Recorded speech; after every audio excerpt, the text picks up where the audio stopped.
ఇవాళ యాదాద్రి భువనగిరి జిల్లాలో పర్యటించనున్నారు సీఎం రేవంత్ రెడ్డి. తుర్కపల్లి మండలం తిరుమలాపూర్లో నిర్వహించనున్న బహిరంగ సభలో సీఎం పాల్గొనున్నారు. ఆలేరు నియోజకవర్గంలో దాదాపు 1500 కోట్లతో చేపట్టనున్న పనులకు శంకుస్థాపన చేయనున్నారు.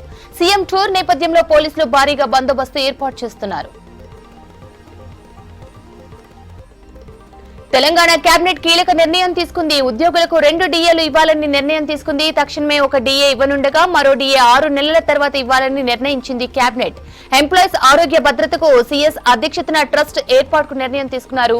ఉద్యోగుల బకాయిలు ఇకపై ప్రతి నెల 700 కోట్లు చెల్లించనుంది సర్కార్. 3 కారిడార్లో మెట్రో విస్తరణకు 19,000 కోట్లు కేటాయించాలని డిసైడ్ అయ్యారు. హ్యామ్ విధానంలో 33,000 కోట్లతో రోడ్లు వేయాలని నిర్ణయించారు. రాష్ట్రంలో నిధుల సమీకరణపై అధికారులు సీరియస్ గా focus పెట్టాలన్నారు deputy CM Bhatti Vikramarka. Secretariat లో resource mobilization cabinet sub committee భేటీలో పాల్గొన్నారు. రిసోర్స్ మొబిలైజేషన్ సబ్ కమిటీ తీసుకున్న నిర్ణయాలను వేగవంతంగా అమలు చేయాలని అధికారులను ఆదేశించారు. రెవెన్యూ రిసోర్స్ మొబిలైజేషన్ కు సంబంధించి ఉన్నతాధికారుల అభిప్రాయాలను పరిశీలించేందుకు ఆర్థిక శాఖలో స్పెషల్ ఆఫీసర్ ను అపాయింట్ చేయాలని ఆదేశించారు.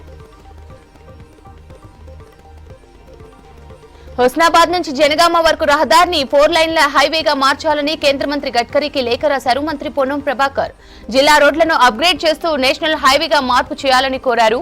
కరీంనగర్, సిద్దిపేట, జనగాం జిల్లాలను కలుపుతుండటంతో వ్యాపార, వాణిజ్య రంగాలు మరింత అభివృద్ధి చెందే ఛాన్స్ ఉంటుందన్నారు. అంతేగాక ప్రఖ్యాత ఆధ్యాత్మిక ప్రాంతాలను కలుపుతుండటంతో టూరిజం అభివృద్ధికి అవకాశం ఉందని చెప్పారు మంత్రి పొన్నం ప్రభాకర్. ఎన్నికల సమయంలో ఇచ్చిన మాట ప్రకారం అర్హులకు ఇందిరమ్మ ఇండ్లను ఇస్తున్నామన్నారు చెన్నూరు ఎమ్మెల్యే వివేక్ వెంకటస్వామి. మంచిర్యాల జిల్లా చెన్నూరు సెగ్మెంట్ కోటపల్లి మండలంలో విస్తృతంగా పర్యటించారు ఎమ్మెల్యే వివేక్. కోటపల్లి, రాంపూర్ గ్రామాల్లో అర్హులైన లబ్ధిదారులకు ఇందిరమ్మ ఇండ్ల ప్రొసీడింగ్ పత్రాలను పంపిణీ చేశారు.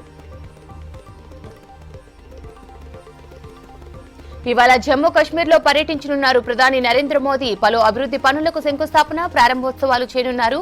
ప్రపంచంలోనే అత్యంత ఎత్తైన చీనా బ్రైలు వంతెన ప్రారంభించనున్నారు. ఉగ్రదాడి, ఆపరేషన్ సింధూర్ తర్వాత ప్రధాని తొలిసారి పర్యటిస్తుండటంతో కట్టుదిట్టమైన భద్రతను ఏర్పాటు చేశారు అధికారులు.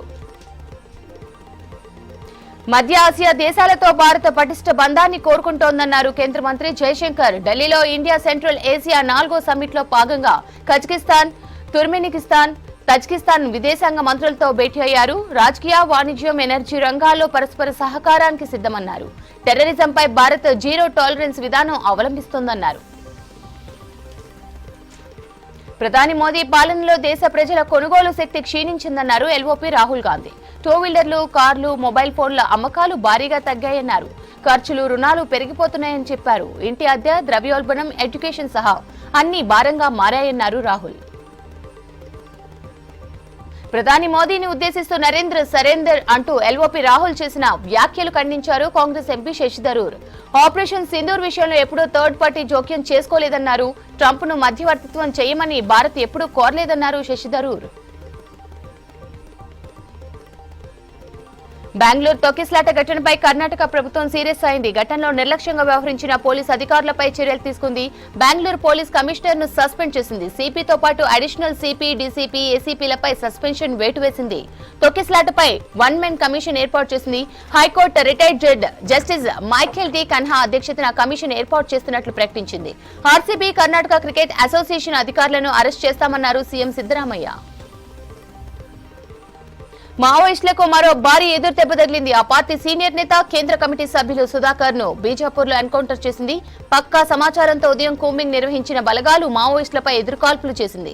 ఈ కాల్పుల్లో సుధాకర్ హతమయ్యాడు. 6 నెలల కాలంలోనే 3 అగ్రనేతలు హతం కావడంతో ఆ పార్టీలో తీవ్ర కలవరం రేపుతోంది.